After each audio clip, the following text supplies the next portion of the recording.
Opinions expressed are those of the program host and guest and not WSTU. WSTU does not endorse any products mentioned. Any reproduction or retransmission of this broadcast is strictly prohibited without written consent of WSTU. The Treasure Coast longest running local talk radio show is on the air. The Treasure Coast Forum. Get interested, get educated, get involved, and give us a call with your opinions at 220-9788. And here's your host of the Treasure Coast Forum. And I'm Ray Thomas, and along with Amira, and we are hosting together. That's what we're doing. Yeah. Yeah. Oh, that's all you got to say? Yeah. Yeah. Yeah. Okay. We've got Frank on the phone. We're going to go to him in just a few minutes, but it's Halloween, so happy Halloween. Happy Halloween. Okay. You don't see, are you excited about it? It hasn't registered. I haven't thought about it yet. I'll think about it after the show. Maybe I'll think about it after. I think I'm going to think about it 7:30. Okay. All right. You think about it 7:30. I'm a procrastinator, so. Well, my dad used to call me Perry Putoff. Perry Putoff? Yeah. It's like, why put off something? But why Perry? Well, it just rhymed, you know. Just Perry Putoff? Yeah. Yeah. You mean, alliteration, you mean? You just yeah, right. It's just kind of a connection, and he'd say, "Why put off something?" I think Pavlov put off would be better.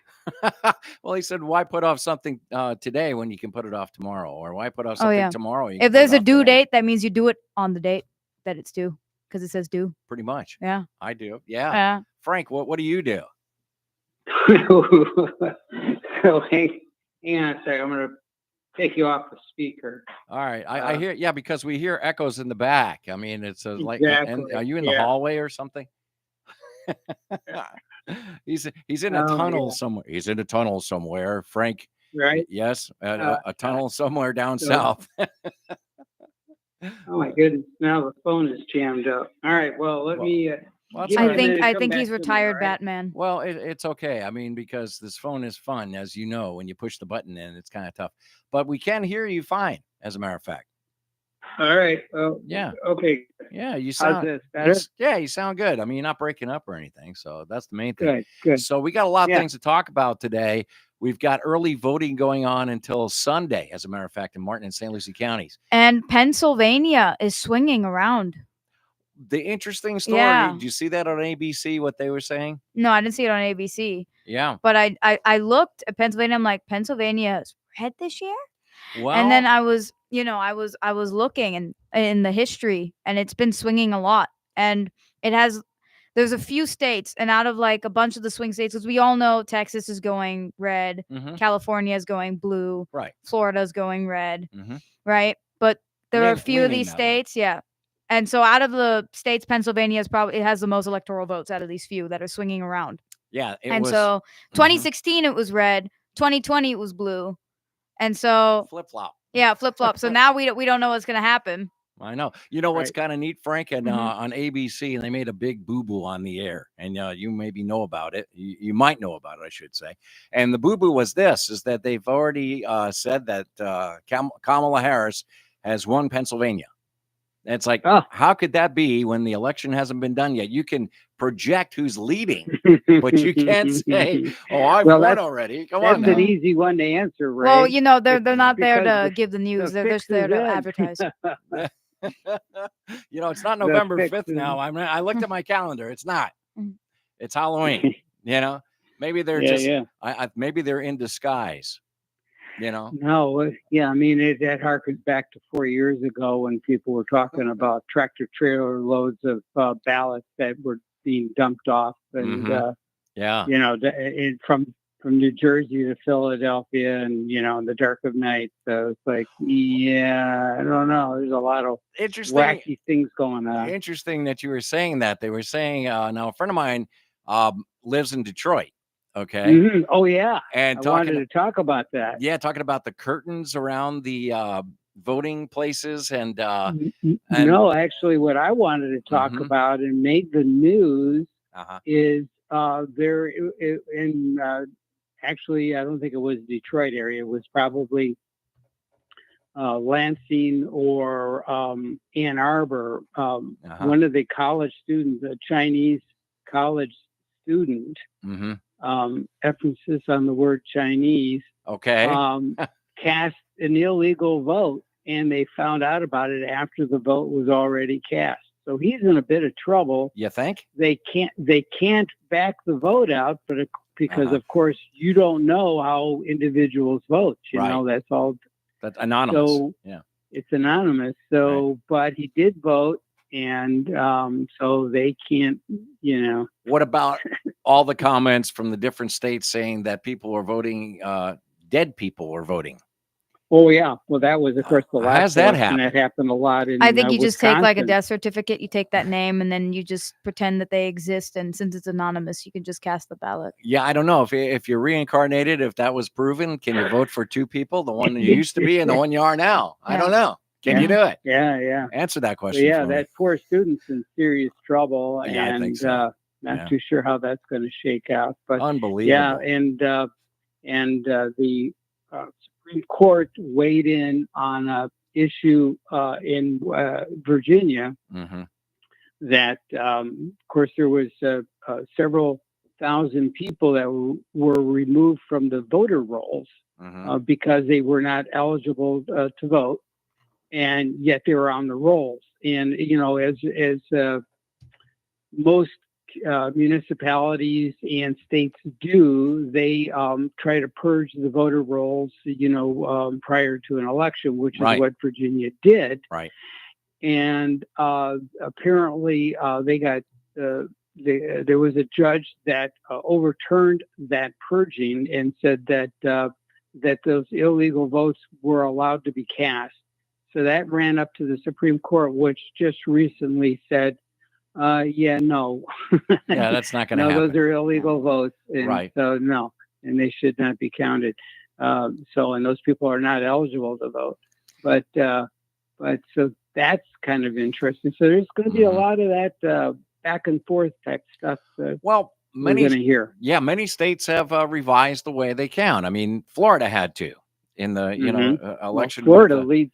Yeah, Florida actually leads the nation as far as its quality of its voting system now. Now as a result of the 2000 election. They kind of went to school and said, okay, how can we do this better? And Now, Amira, you weren't around then, but the Gore one, right? The Gore and Bush one. Yeah, correct. Yeah, but it I mean.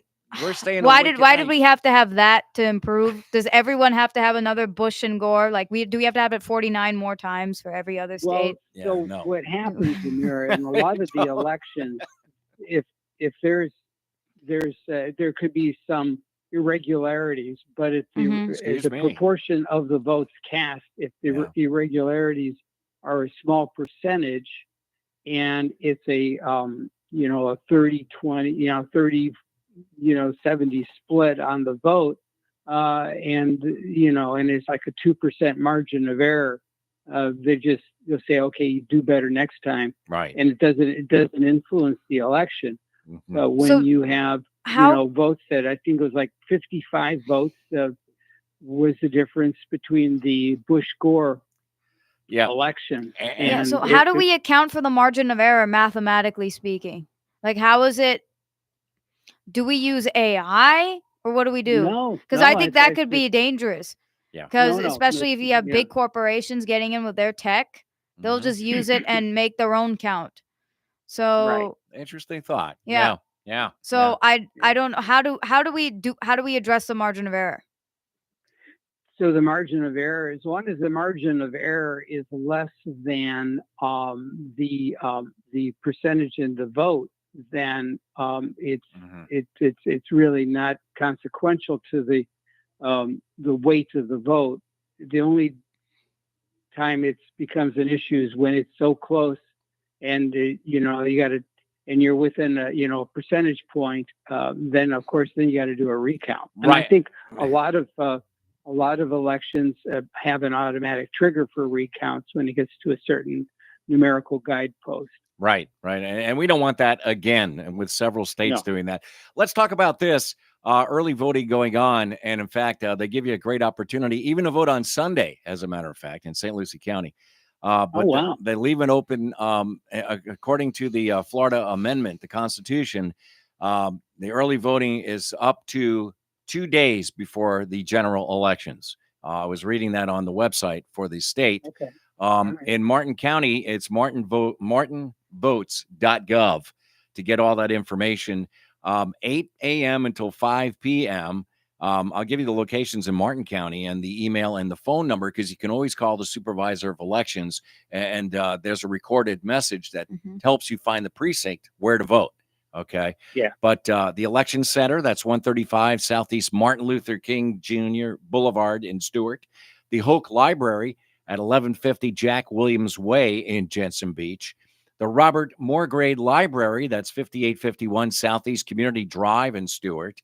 The Peter and Julie Cummings Library, 2551 Southwest Matheson Avenue, Palm City. Elizabeth Lottie Library, that's 152. That's actually 15200. Okay.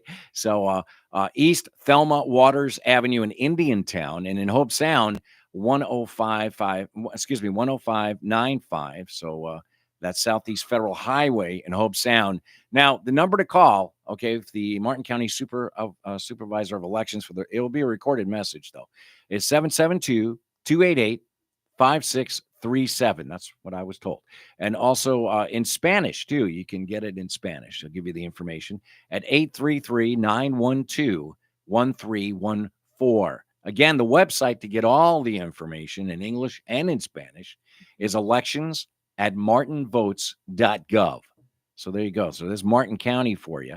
And we also have St. Lucie County. So let's go through St. Lucie County, shall we? Okay. We'll try on over there. Okay. So right on through Sunday, November 3rd. Okay. Of course, now we're getting on Saturday. We're coming on Friday, I should say, November 1st, 9 a.m. to 7 p.m. Okay. Which is kind of cool. Give you a lot of time to early vote. All right. On election day at 7 a.m. until 7 p.m. And that's, of course, November 5th on Tuesday. But on Friday, tomorrow, 9 a.m. to 7 p.m. And let's see here.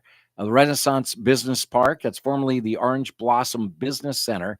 That's 4132 Okeechobee Road, Fort Pierce. The Zora Neale Hurston Library, that's 3008 Avenue D, Fort Pierce. Indian River State College Veterans Center of Excellence, their new location, 500 Northwest California Boulevard in Port St. Lucie. The Mid-Florida Credit Union Event Center, that's 9221 Southeast Event Center Place, that's Port St. Lucie. The Paula A. Lewis Library, 2950 Southwest Rosser Boulevard in Port St. Lucie. Port St. Lucie Community Center, 2195 Southeast Oroso Boulevard in Port St. Lucie. And the Robert E. Minsky Gym, the new location, at 750 Southwest Darwin Boulevard in Port St. Lucie. So there you go. There's some information. The phone number, of course, you just get online, okay? slcelections.com. slcelections.com. You get the phone number. You get all the information that you need. Where to vote, what time to vote for early, and also, of course, the general election. All right. How about that? And as they say in Chicago, vote early and vote often. Well, vote often isn't right. That's not right. Only in Chicago. That's not Chicago. One thing, one of the jobs that I do, and I told Amira, and I told you too, is working for one of the companies that delivers food and stuff, all over the place. So, one of my 12 jobs that I have. And I stop off at a few places that have Chicago pizza. Okay. Okay. And I've never had it before. When I started 5 years ago with one of the companies, I'm not going to mention it, give them a free plug. I'm not going to do that. But anyway, that Chicago pizza is delicious. Have you tried it, Amira? Yeah. You have? And what type of Chicago pizza? I don't remember. Probably cheese. Okay. Okay. What about you, Frank? I have tried it once. There's a pizza store right across the street from the Martin County Courthouse complex. Yeah, it's Pusatari's. That stuff is delicious over there, man. Right. Oh, my goodness. I went there one day. It was very good. Yeah. It's not as good as the Detroit pizza, but it's a close second. Oh yeah, well that's a close second to New York pizza over here. Let me tell you, that's the big argument. Speaking of New York, I bet you our friends in New York are down in their dauber today about last night's game. They probably are. I mean, after the Dodgers giving a whooping to the Yankees and 4-1 in the World Series, and win the World Series, and they win it in a big way because they were losing 5-0 and came back and won the game 7-6. Interestingly enough, their closer held the Yankees, and the Yankees had plenty of opportunity to win the game and bring it to game 6. Yep. But it didn't happen, so and we thought with all the home run hitters that the Yankees had, you figure it might be a little different. And the Yankees did crush them one game 11-4, but the Dodgers had the best of them, 4-1. So there we go with the World Series. We'll have to wait for another year. I'm not upset. I'm from New York, but I'm not going to hate to say it. I'm proud to say it. I'm a Met fan. Okay. Evan Nine and I are big Met fans, Yeah. No, I grew up on Long Island in Nassau County in New York, in a place called Uniondale. Okay. And my dad would take my brother and my sister, and we'd go out to Amir, it was called Shea Stadium. That's where the Mets played. Mm-hmm. And we'd go there because my dad worked for Doctors Hospital in New York, in Manhattan. And his boss would give us box seats on the 9th row. It was like 10 rows up, right behind third base, which was great because I got to see some of the best players and Hall of Fame players play right in front of my face. And my favorite player of all time, which Frank, you probably know who it is Tom Seaver. Okay. Oh, sure. Number 41, so there you go. So having said that, when the Mets lost, I was a little bit upset, and my brother's a big Yankee fan, and so I know he's upset, but I'm not. I'm not upset. I have no opinion. I have no emotion. I have no opinion. I have no opinion at all. Well, no. So I'm looking forward to spring training next year. It's in February now. So. Yeah, it's going to be interesting. Yeah, going to be interesting. That's for sure. So what we're going to do, we're not going to do it right now. We're going to do it. I'm going to save it for the break because it's a lot to talk about. Is the 2024 Florida amendments. I have somebody trying to call in, and we're going to grab them in just a couple of minutes too. But yeah, but not right now. We're just going to say that we're going to talk about the amendments and go through them. And I'm not going to give my opinion. Yeah, but I'm just I've got a suggestion but I'm for not Amira. I'll give the opinions. You can. I have no remorse. That's no because, filter. That's because your birthday's the day after election day. Yeah, I can't vote anyway. It doesn't matter. So you can't get mad at me. Well, nobody's going to get mad at you. That's for sure. No, but you know what? We're reading the amendments the way they're written. It appears to me that you have to be a Philadelphia lawyer in order to fully read it. 100% true. Amendment 4 was written so weirdly. Written backwards. Like, I know it. They really wrote it. They really wanted to deceive the public. 100% the way they wrote it. Right. Yes, and Yig kids, we were reading it and we were saying that we had to read it over and over again to really figure out what the heck it was saying. And it wasn't really saying what it should be saying. You have to parse out a bill to figure out what it's saying. So we're going to my recommendation to you, if you want to write a bill for youth in government for next year, or for this year, this school year, would be to suggest that the bills be written to be more friendly to the average reading. They're written by high school kids, so they're already friendly. Well, yeah, but I'm saying, the national bill. So I don't know. That would be the. One reason could be that the person who's writing the bill is some little congressperson or civil servant or whatever who's like, oh my God, this is my opportunity to show off my intellect and my Harvard degree.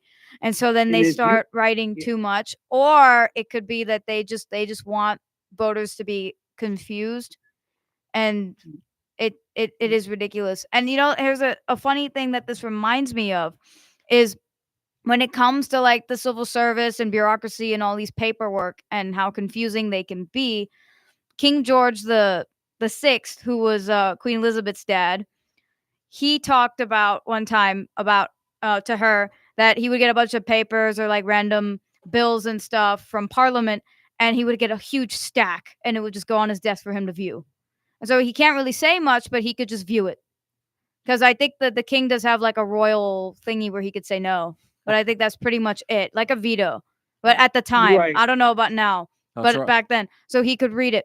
And so he would always say that he would flip the whole pile over before reading because he would know that they'd be sneaky and putting the real important stuff at the bottoms, hoping that he would never get to just them. trying to sneak it in there. So I think when you're reading these amendments, go to the bottom first. Start with the bottom.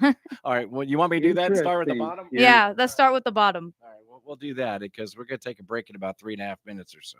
So we'll do that after we can get it all going. But in the meantime, Frank, what else you got to talk about right now? Well, we've got, of course, this day in history. We were talking earlier about about Halloween, and Halloween dates back to its original origins to the 2,000 years ago to the Samhain time. It was a Celtic New Year observed around November 1st. The Samhain summer end was both a harvest festival and a time when the souls of the dead were believed to travel the earth. Mm-hmm. So that was, of course, is today, and it's but it become Americanized. It's now an American holiday, of course, isn't it?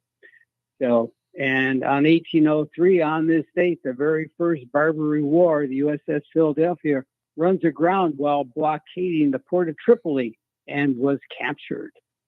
Wow. And on this date, in 1864, Nevada becomes a 36th state. You can bet on it. And work on Yeah. Yes, you can bet on it. Dad joke. And the work on Mount Rushmore came to an end on this date in 1941.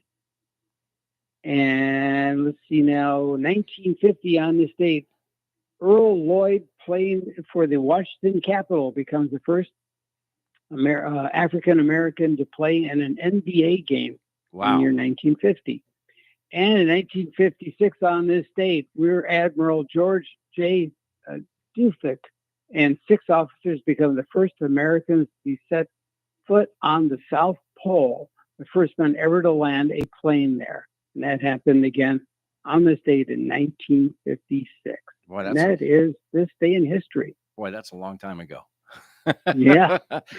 I was 3 years old. Oh, really? Yeah. Wow. That's unbelievable. Yeah.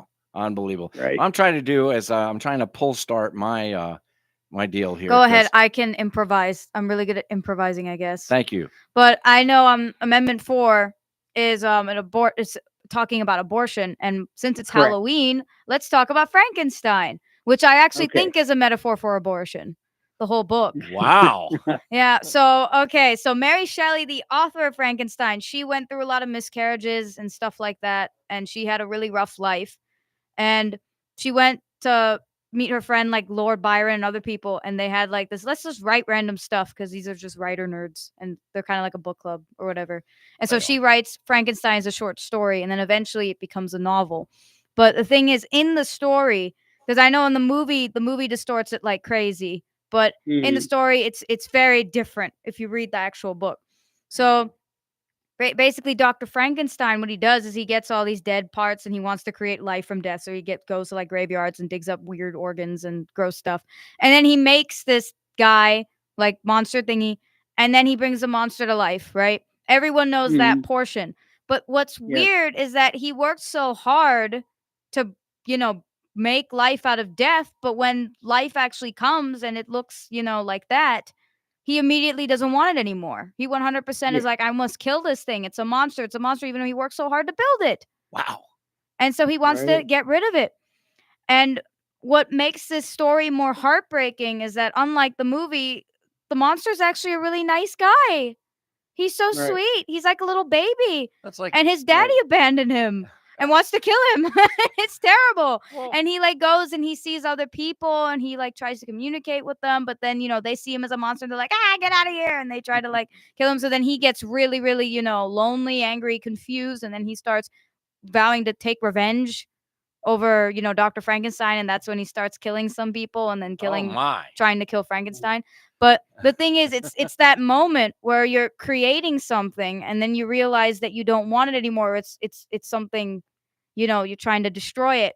And so I felt like that was a metaphor for abortion because of Mary Shelley's past. Nothing like Young Frankenstein from Mel Brooks. No, that is way more entertaining. Yeah, I'm often quoting that movie, Young Frankenstein, especially Abby Normal. Oh yeah, and what knockers! Oh wait, thank you. Okay, we're gonna take a break and we'll come back with Amira and Frank and some guy that looks like a bumblebee today. We'll talk about that in just a couple of moments on Treasure Coast Forum. All right.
And we return you back to Treasure Coast Forum. And we are back with Amira, and we are back with Frank, who's still on the phone. Frank, you're still with us, right? I'm still with you in spite of my best intentions. Mine too. But Amira says she has something she wants to share with us. So sure. Okay, go ahead. Yeah. So adding on to Frankenstein being a metaphor for abortion and about Amendment 4 and the abortion ban, when I usually look at policies, I look at it through a philosophical lens, and I kind of look at the legal implications of it, and I try to make it as objective as possible. So I'd like to talk about Amendment 4 and link it to Frankenstein. So in Frankenstein, if you read the book and that metaphor, kind of like when you see the monster's plight and him talking about how he was super spited by his daddy or scientist, creator, for kind of forsaking him despite looking ugly. I kind of saw the monster for a little bit as maybe an abandoned fetus, something like that. And you start pondering like the responsibilities about do we have the right to forsake it even though we don't want it, or if it's not a full baby yet, it's just a little thingy, it's not complete. And that's what the monster was. It's incomplete. Oh boy. So it really, I started thinking about abortion for a while as a girl, and especially when I was younger, because I read this book in sophomore year 2 years ago. I was pro-choice because I was like, if I got pregnant, I would definitely abort. But I mean, yeah, I'm a teenager, so I kind of 100% would. But at the same time, now when I start thinking about it, I'm not saying that I'm pro-life or pro-choice. I can't choose a side. Right. I just think it would go against my conscience, period. Legal or not, it would go against my conscience, period. And murder, let's think about this. Is it really murder? Now, that's a big question. Well, so when we think about the legalities of murder, we know that we make distinctions because there's first-degree murder, second-degree murder. So it looks like it's not just murder as murder, it's situational as well. So what degree would abortion be as murder?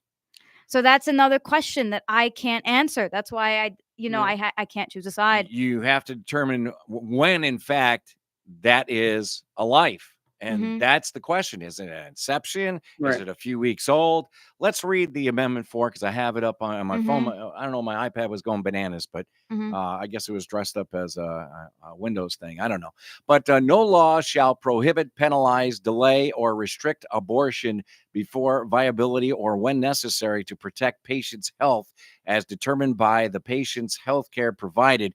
This amendment does not change the legislature's constitutional authority to require notification to a parent or guardian before a minor has an abortion. Okay, so that's basically the Floridians Protecting Freedom, Inc. To limit government interference with abortion or abortion amendment, if you will. Mhm. So that's what it is. I mean, that's a biggie. I mean, and it's a biggie all over the country. Mhm. It really is. And Amendment 3 too. So many people are talking about because a lot of states have legalized recreational marijuana Mhm. for a lot of reasons.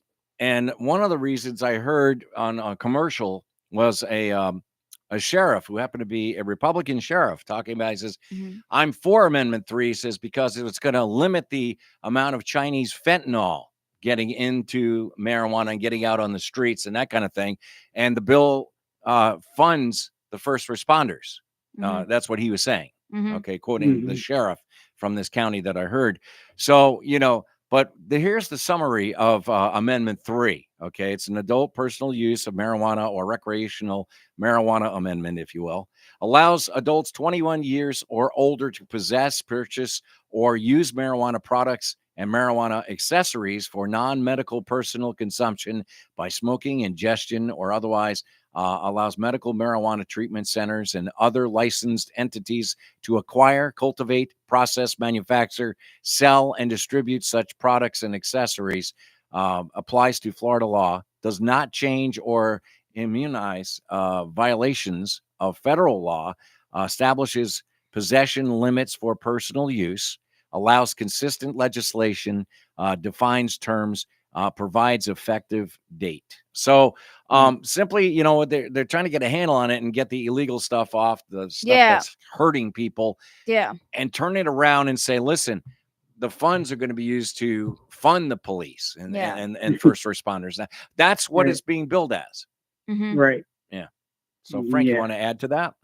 I don't know. I have a hard time believing that, but I mean, I understand remember when the lottery was first floated for the voters? Yes. And it's interesting you should bring that up because you knew my mom, my late mom, who worked for the school system for over 16 years in personnel in Martin County. And when we were voting on it in 1988, it was supposed to be billed to add money to education so the students can do extracurricular activities, give them more uniforms, more equipment for things more like money that. for education. Yeah. Exactly. Computers, such, and that type of thing. And everybody voted yes. Which it did. But this is what happened. The state cut funds to the schools. Correct. Although lottery did give billion, and now since 1988, did give billions to the college fund, and did give money for extracurricular activity, for schools and students. Right. But they cut from the state, so that caused inequalities. Yeah. Yeah. Well, it was. It was not supposed to be an either or. It was supposed to be a jump assist. And so that's why I'm very wary when government says, "Oh, we're just going to use it for this and such." And I mean, it sounds like hearts and flowers, and I'm very wary of that. Right, and then going back to the abortion thing too, and then finishing up on this. That's fine. There's a reason why they call it dope. Right. Well, people that are high on that type of situation driving. Okay. Yeah. Right. I mean, 5 miles an hour is speeding for them. And you got to watch out the places that sell chocolates and that kind of stuff. They're going to love it. No, I'm kidding. Right. But seriously, I mean, you have to look at it under the influence. Okay. And it's being billed as that it's less harmful to you than alcohol. I don't know that. I'm not a doctor. I really think if they want to, reduce fentanyl and other damaging things being put in illegal marijuana, they should just secure the border. Well, that is another issue that's being discussed nationally in the presidential election. That's one of the big ones. One of the big ones. Yeah, for sure. Here's an interesting one, and then people that Amendment 2 It's the right to fish and hunt. Now, there are people in the state of Florida that fish and hunt to eat because for one reason or another, they're homeless. Okay. Right. And they are given the fishing license for free. Of course, if you fish from a dock, a pier, that's free anyway. You have to pay Right. for other types of fishing, like snook fishing and stuff, because yours truly fishes, But So, if you're 65 or older, Ray, Yep. you don't need You don't need any of it. license. I know. I've got 2 years to go. Wait, but old anyway, people all don't right. need licenses to fish? but we're Correct. not old. We're seasoned. Okay, Yeah. senior. Seasoned. Citizens. We're Seasoned? seasoned. Yes, we're seasoned. Okay. That's what we are. Okay. So Yeah. seasoned people Yeah. don't have to have a It's license? because we're seasoned. Yeah. Why? How do you legally define seasoned? The 65 and older. 65 and older, and many experiences. Okay. Yeah. But it's proposing an amendment to the state constitution to preserve forever fishing and hunting, including the Yeah. use of traditional methods, as a public right and preferred means of responsibility managing and controlling fish and wildlife. Specifies that the amendment does not limit the authority granted to the Fish and Wildlife Conservation Commission under section Article 4 of the state constitution. So it's fishing unlicensed for people seasoned and raw. Yeah. Now here's the thing: if you fish Mhm. from a pier, okay, or from land, you can do it for free. Oh, fishing on a boat needs a license? You need a license for that, but still you can do it for free. Mhm. But you got to get a license, but it's free Mhm. from Mhm. land. For how far? What if you go like really far away from like Florida territorial water? Well, if you're out of territorial You can do waters, whatever the heck you wanna do. Well, I'm not saying that, but you're in a different constitution, another legal situation. But you purchase for certain types of fish and certain types of fishing. You purchase certain licenses, like snook fishing is just certain times of the year, and you have to purchase okay. that. Is it really expensive or? It's about $10.50. Oh, Not okay. much. I was worried for a second. No. I'm like, It's what? Not doable. that much. No, it's Oh, okay. doable. Yeah, it's Yeah. doable. And if you're 65 and older, and I can't wait, you don't have to pay for that. But Mhm. and that's okay, But It's just a perk they give the seniors. Yeah. right, Oh, but okay. there are people that rely on the fishing and hunting Yeah. in the areas they're allowed to fish and hunt uh, Mhm. for living. Mm-hmm. I mean, Right. that's what's important. I mean, if you take away Right. that right, these people may starve. I mean, for one Yeah. reason or another, they don't get the snap. Why do they want or- to take away the right? Is it to save animals and all that stuff? Well, that's No, you know, it's that could be it's part of it. probably government trying to protect us from ourselves. There's a lot of states that, for example, don't allow people to harvest roadkill. Where some states say, yeah, it's fine as long as it's within a short time frame, within an hour or so. Mhm. That type of thing. Mhm. And it's for human health and safety as much as anything else is Yeah. what their But reservations isn't it are on in the that. interest of their health and safety if that's the only way they can get food? Well, see, that's another thing that people don't realize. Some people don't realize. See, they don't. Some people don't have internet. All right, they don't Mhm. have a cell phone, even though there's some free cell Yeah, phones like indigenous available. people don't have that. And really, it's because they're unaware of it. Yeah. Do we Right. subject indigenous people under the law? No. No, Oh, okay. no. Mm-mm. Okay, No. that's what I was No. saying. Yeah, no. But I don't still- think we could. Excuse me.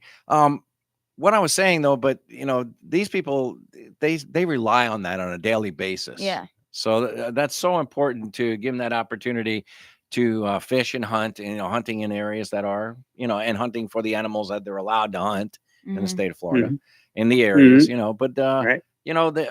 for fish for free. I mean, people do it from land, like under the Roosevelt Bridge is one of the area, Jensen Beach I go Mhm, to, yeah. and Rocky Point's another area. And I find it to be a lot of fun. I'm one of those catch and release guys because, unless it's in snook season and it's the right size and I've got my ruler and I've got my license and I've got the app and you can get the app for it, which is cool. I'm gonna see it I and know. leave it.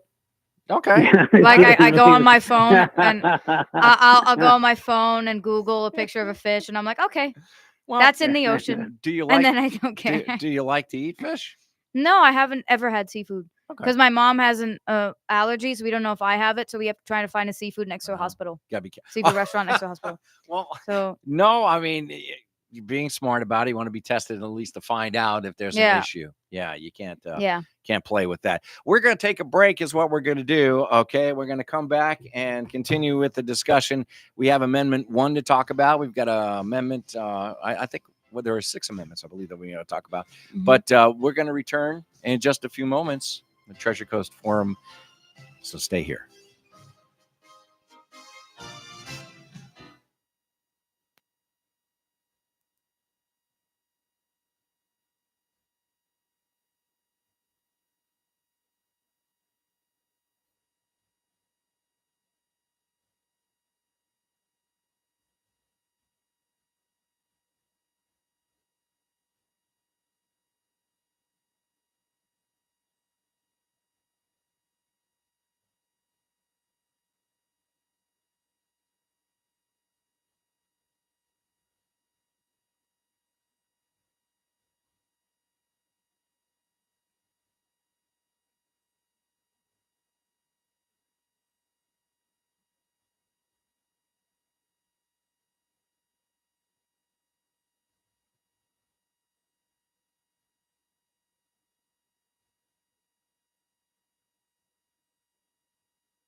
And we are returning you to Treasure Coast Forum. I'm Ray Thomas with Amira, and we have our special guest, Frank, who you've heard for many years hosting the show. And Frank, we got to have you here. That's all. You know, one way or another, it's just part of the rules. Amira told me that. and I I'm enjoy hoping it. to be live with you next week in studio too, as well. Okay. So that'd be great. Stay forewarned. So, well, I am. So you want to talk about Amendment 1, right? Right. That's what we're going to. And you overheard us, so we're going to talk about that. The partisan election of members of the district school boards, aka partisan school board member amendment, if you will, proposing amendments to the state constitution to require members of a district school board to be elected in a partisan election rather than a non-partisan election, and to specify the amendment only applies to elections held on or after the November 2026 general election. However, partisan primary elections may occur before the 2026 general election. We know that because we've got the 2024 general election for purposes of nominating political party candidates to that office for placement on the 2026 general election ballot. As a student, I have reservations for this one. Okay. So again, I can't imagine there being red schools and blue schools. Mm-hmm. And the thing is, our school board is already a little crazy, but at least we only have to worry about the distinction between stupid and not stupid.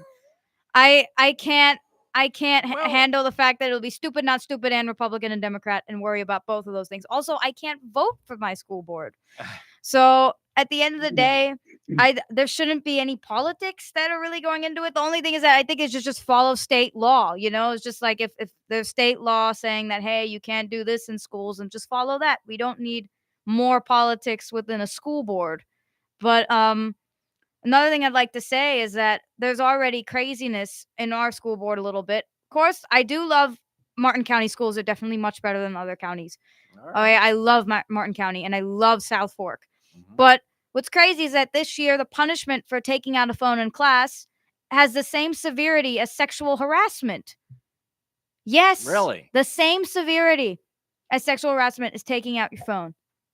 Really? Like, it's the same type of reprimand. Of course, you won't, like, sexual harassment, you might go to court for that, but Yeah. at least you'll have the same type of reprimand on your record, like that type of referral or something like that if you take it out too many times Is or whatever. there expulsion for both or Expulsion? I mean, or- you or I mean, I don't know if there's suspension? expulsion and How's it work? suspension, Yeah. but it's just it's considered a third degree offense. Really?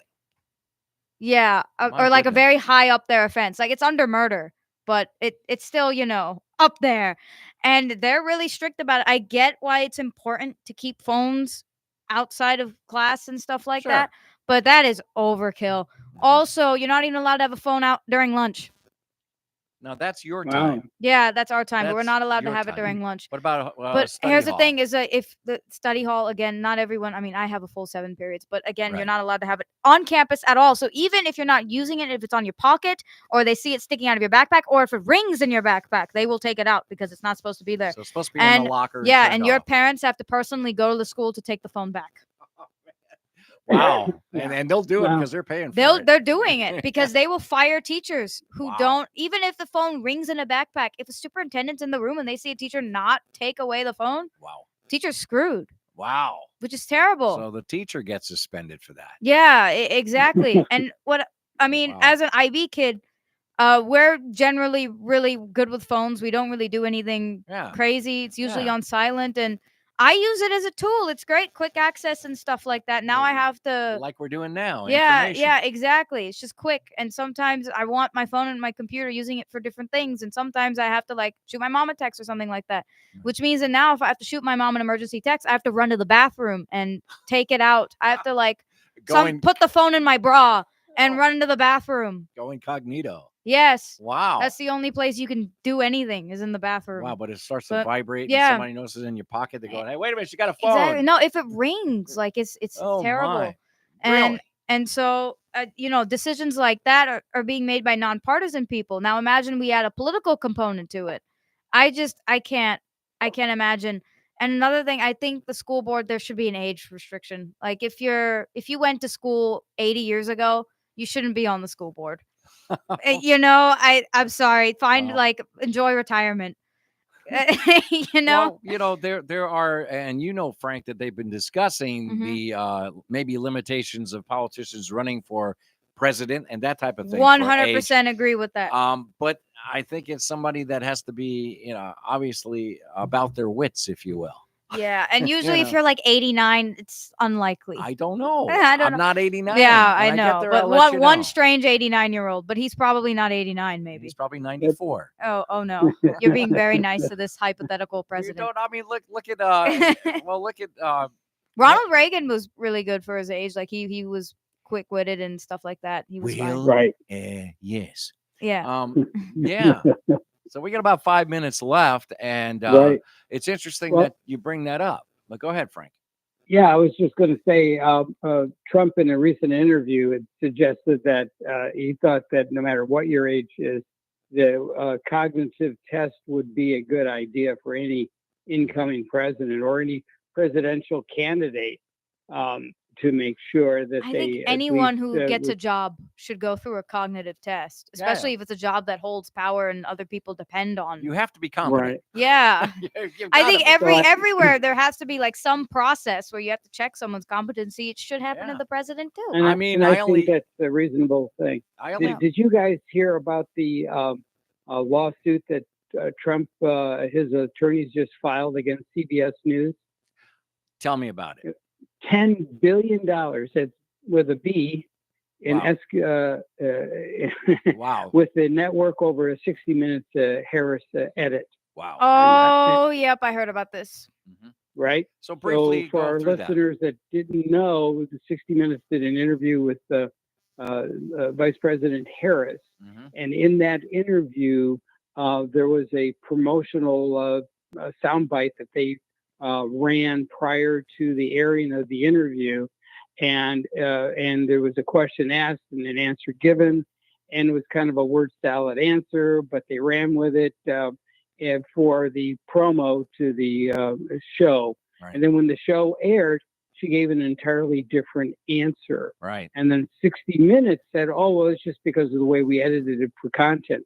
But the problem is Out of they context. It was out of context. no, it wasn't even edited for content. You know, normally in all companies, and you know this, Ray, they edit for time and content, and as long as they've got the content is there, they'll just edit some superfluous things out. Wow. But this was an entirely different response, and it was more than editing. And you know what the acronym NEWS stands for? Do tell. News, entertainment, weather, and sports. There it is. Yeah. There it is. And that's how you get the news, covering all the areas right there. A lot of people didn't know that. A friend of mine sprung that on me the other day, and I knew it, but he caught me off guard. And I'm like, I knew that, but okay. Yeah, you had a senior moment, right? I recently found out that goodbye means God be with you. Because if you would, like, back then when you lived in like little walled communities or villages and castles and stuff like that, if you left the wall, you would say goodbye, and it's like dangerous beyond the walls, like lawless land. So they'll be like, God be with you. So goodbye, I mean, God is in goodbye. GOOD. It's good, but then, God be with you. Goodbye. Wow. You know what? Good to know. And this is a clean version. You know what WTF is, right? Tell me the clean version. Welcome to Florida. There you go. Cool. Well done. See, there you go. My sister came up with a couple of funny ones, and she was saying, and you know what Kia stands for? I said, no, tell me what that stands for. She said, kindness in America. I said, that'd be a great branding tool right there. Yeah. We've got 1 minute left, so let's all get together and talk all at once. No, just kidding. Oh God. Amendment 5 is the annual adjustments to the value of certain homestead exemptions. The Homestead Exemption Amendment. We're not going to have a chance to go through the whole thing, but if you own a home, you definitely want to go through that one for sure, because it's going to give you all the stipulations of that. So that's pretty important. Yeah, that's again, you need to be a Philadelphia lawyer to read it and understand it. No, just bring Amira over there and she'll help you. That'll do it. Right? Any youth and government kid. That's right. See, that'll work. That'll absolutely work. I believe there's 12. We were talking about that, and just about like when I was hosting the show, when you took a little break about 2 years ago, there was 3 on the panel all the time. I was telling Amira, and she said, there were about 70 in the class then, and now there's 12. Yeah, in all Martin County, and that says a lot. It says a lot about the it's changing the way the school looks at some of these things and the emphasis they want to put on certain programs. Or we need to take a closer look. Well, that's going to wrap it up for this week's show. And Frank, we want to thank you so much for joining us this week. And we'll look forward to having you in the studio next week. And Amira, it's been a pleasure again. Thanks you. All right. We'll see you soon. Talk to you later. All right. Bye-bye.